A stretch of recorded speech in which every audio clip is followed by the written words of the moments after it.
रेगिस्तान की सर्द रात में जब तारे चुपके से फुसफुसाते थे, एक लड़की ने खंडहरों में कदम रखा जहां हवा ने उसका नाम पुकारा, लैला।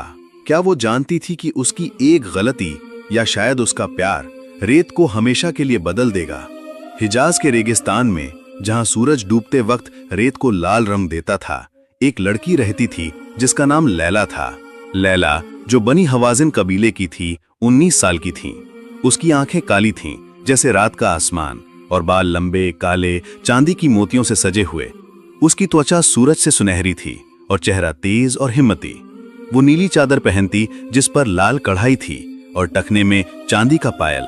लैला को कहानियां सुनना और सुनाना पसंद था, इसीलिए वो अक्सर अलकरिया के खंडहरों में चली जाती जहां पुराने जमाने की इमारतें रेत में दबी थीं।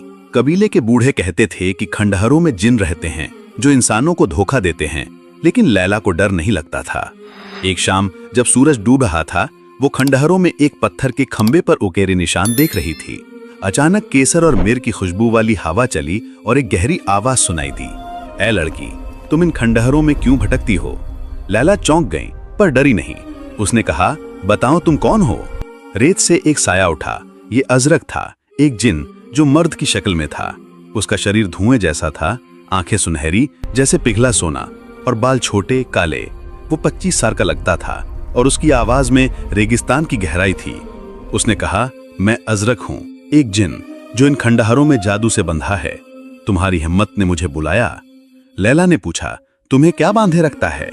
अजरक ने बताया कि एक पुराने जादूगर ने उसे सजा दी थी क्योंकि उसने एक गांव को बचाया था। मुझे सिर्फ एक सच्चा और नन्हा दिल आजाद कर सकता है जो सायों की वादी में अबदी गुलाब लाए। लैला हर रात खंडहरों में जाने लगी। वो और अजरक तारों के नीचे बातें करते। लैला कबीले की कहानियां सुनाती और अजरक जिनों के शीशे के शहरों की बात करता।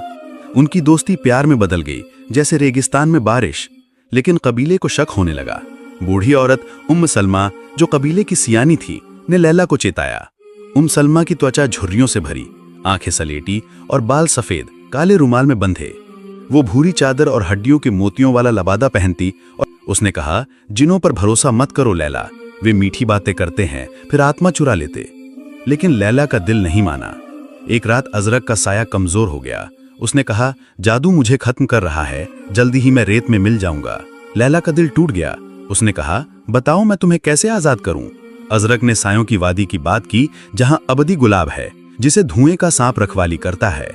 ये खतरनाक है लैला। लेकिन लैला ने जवाब दिया, मैं डरती नहीं, मैं तुम्हें आजाद करूंगी। सुबह लैला ने रोटी, खजूर और अपने बाप की बनाई खंजर ली और वो कबीले के छोर पर खड़ी थीं,